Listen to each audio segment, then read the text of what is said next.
Hi, I'm Dr. Rachna Singh. I'm head of Department of Mental Wellness and Holistic Medicine at Artemis Hospital in Gurgaon. The wave which came, the second wave, was not only very physically devastating, it was also very emotionally devastating and taxing.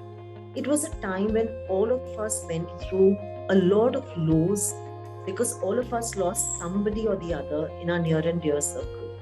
And in fact, there were many families who lost more than one family member together. It was a very desperate hour where there was a constant cry for help. It was a very traumatic and sad situation.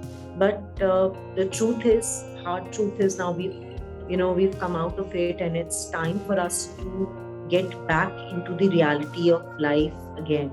But having said that, there were a large number of people who lost near and dear ones and still grieving.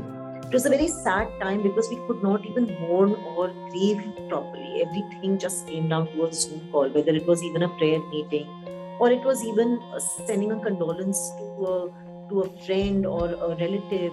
And the people who were suffering themselves, they couldn't meet their people, and we couldn't give that hug, couldn't wipe anybody's tears. So it's been a very difficult, traumatic time for most of us.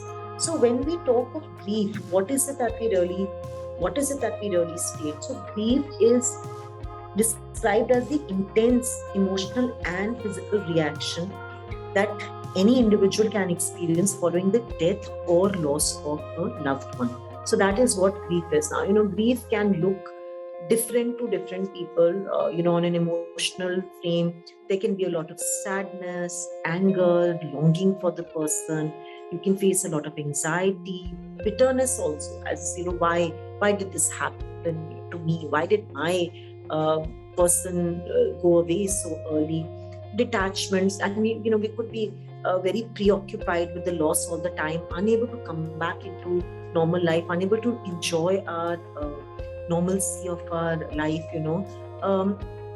inability to experience any form of joy. And of course, there could be other signs and symptoms of, let's say, increased irritability, depression, physical symptoms where there is confusion of mind, difficulty in concentrating, irregular sleep, nightmares, constant aches and pains, a lot of preoccupation with not feeling well, some behavioral symptoms like constant crying, isolation, you don't feel like talking to anybody, socially feel withdrawn, anger on people, why did this happen to me, anger on self, so dwelling on the past, dwelling on things what I could have done with this person who I lost. So there are very many emotions one can face, during this time. And of course, I would just like to, mention to everybody that we all, whoever is facing any kind of loss or grief, they go through these stages of grief, which is known as the 5-stage Kubler-Ross model, where you start with denial that why is it happening to me? Then there's anger, then there's depression, then there's bargaining, and finally reach to a stage of acceptance. Now, this stage from denial to why is this happening to me to accepting that there has genuinely been a loss can take many months. And that's why I was saying that it can be very devastating and traumatic for the people who are undergoing this.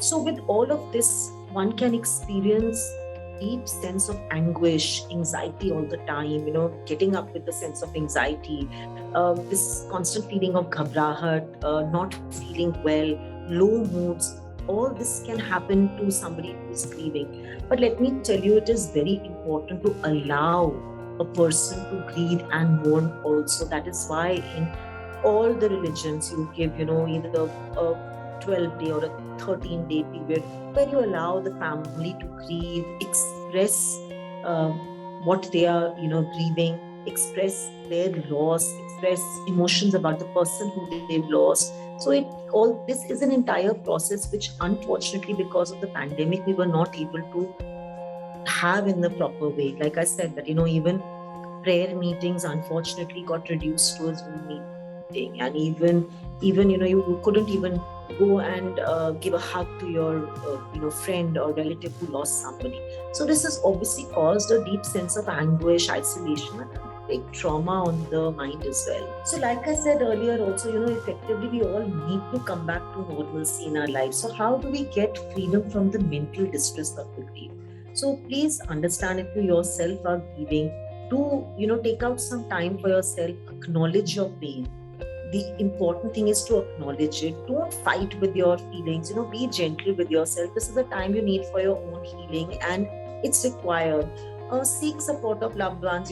Sometimes we are very afraid, or we are embarrassed, or we feel guilty in reaching out to other people, and we feel we are disturbing them. Please don't feel like that, because today your cup is half empty or it's empty. Tomorrow somebody else's will be. So if today someone else is filling your cup, tomorrow you will be filling somebody else's cup. So this is the law of the universe. So don't feel frightened, fearful, or hesitant to reach out to somebody for help.